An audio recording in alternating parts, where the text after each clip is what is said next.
5 August 6 হত্যার মামলার সাক্ষ্য দেবেন স্থানীয় সরকার উপদেষ্টা আসিফ মাহমুদ সজীব ভুঁইয়া।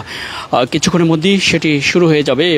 আন্তর্জাতিক ট্রাইব্যুনাল অপরাধ ট্রাইব্যুনাল 1-এ সাক্ষ্য দেবেন এবং এই মামলায় 8 জন আসামি। এর মধ্যে ঢাকা মহানগর পুলিশের ডিএমপি সাবেক কমিশনার হাবিবুর রহমান, সাবেক যুগ্ম কমিশনার সুদীপ কুমার চক্রবর্তী, রমনা অঞ্চলের সাবেক অতিরিক্ত উপকমিশনার শাহ আলম মোহাম্মদ আক্তার ইসলাম ও রমনা অঞ্চলের সাবেক সহকারী কমিশনার মোহাম্মদ ইমরুল পলাতক এবং আসামি শাহবাগ থানার সাবেক পরিদর্শক আরশাদ হোসেন, সাবেক কনস্টেবল সুজন হোসেন, ইমাজ হোসেন ও নাসিরুল ইসলাম গ্রেপ্তারে আছেন। এবং এই মামলায় ট্রাইব্যুনালের তদন্ত সংস্থা 11 এপ্রিল তদন্ত প্রতিবেদন প্রসিকিউশনে জমা দেওয়া হয়। তদন্ত প্রতিবেদনে বলা হয়, চানখারপুল এলাকায় আসামিরা নিরস্ত্র ও শান্তিপূর্ণ আন্দোলনকারীদের ওপর প্রাণঘাতী অস্ত্র ব্যবহার করে শহরিয়ার খান আনাস, শেখ মেহেদি হাসান জুনায়েদ, মোহাম্মদ ইয়াকুব, মোহাম্মদ রাকিব হাওলাদার, মোহাম্মদ ইসমামুল হক এবং মানিক মিয়াকে গুলি করে হত্যা করা হয়েছে।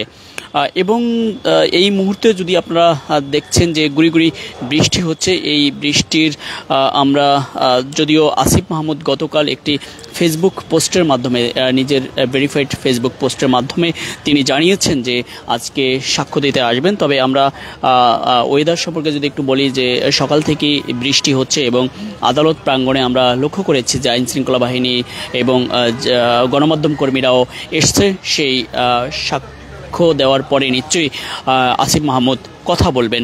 এবং যদি এর আগে একটু জানিয়ে রাখতে চাই, সাবেক প্রধানমন্ত্রী শেখ হাসিনার সহ 3 আসামির বিরুদ্ধে জুলাই আন্দোলনের সময় সংগঠিত মানবতা বিরোধী অপরাধের মামলা সাক্ষ্য গ্রহণ জেরা শেষ হয়েছে এবং আগামী রবিবার থেকে শুরু হবে যুক্তিতর্ক, যেটি যুক্তিতর্কের মাধ্যমে কিন্তু একটি রায় কার্যকর বাস্তবায়ন হবে এবং খুবই বলা যেতে পারে দ্রুত গতিতে মামলার প্রতিবেদন থেকে শুরু করে সব কিছুই কিন্তু আগানো হচ্ছে নিঃসন্দেহে বলা যেতে পারে।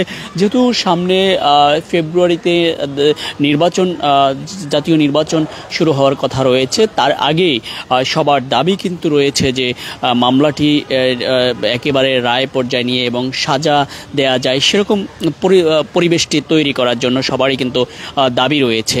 এবং গতকাল বুধবার মামলার 54তম সাক্ষী তদন্ত কর্মকর্তা মোহাম্মদ আলমগীরকে আসামি পক্ষের জেরা করা শেষ হলে চেয়ারম্যান বিচারপতি মোহাম্মদ গোলাম মুর্তজা মজুমদারের নেতৃত্বাধীন আন্তর্জাতিক অপরাধ ট্রাইব্যুনাল 1 যুক্তিতর্কের জন্য এই দিন ধার্য করেন।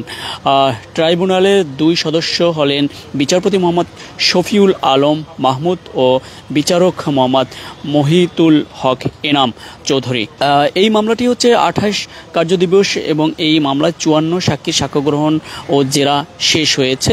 এবং যেটি হচ্ছে যে এই মামলার সাক্ষ্য গতকাল শেষ হলো এবং রবিবার অর্থাৎ সামনে আজ বৃহস্পতিবার সামনে যেই কোর্ট খোলা কর্মদিবস রয়েছে সেই কর্মদিবস অর্থাৎ রবিবারে যুক্তিতর্ক শুরু হবে, পক্ষে বিপক্ষে যুক্তিতর্ক। দর্শক, আমরা লক্ষ্য করতে পেরেছি যে এখানে বেশ গণমাধ্যম কর্মী থেকে শুরু করে আমরা দেখছি যে আইনশৃঙ্খলা বাহিনীর এবং বেশ বলা যেতে পারে যে কোর্ট প্রাঙ্গণে নিরাপত্তা রয়েছে, যেহেতু আন্তর্জাতিক অপরাধ ট্রাইব্যুনালের সামনে সবসময় নিরাপত্তা থাকে। এবং আমরা এখন পর্যন্ত লক্ষ্য করতে পারছি আসিফ মাহমুদ সজীব ভুঁইয়া উপদেষ্টা তিনি এখনও আসেননি। তবে আমরা কিছু সূত্রে জানতে পেরেছি যে কিছুক্ষণের মধ্যেই তিনি আসবেন এবং এখানে সাক্ষ্য দিয়ে কথা বলবেন এবং গণমাধ্যমের সাথেও নিশ্চয়ই কথা বলবেন এবং সেটি আমরা আপনাদেরকে সরাসরি লাইভের মাধ্যমে যুক্ত করে শোনানোর চেষ্টা করব।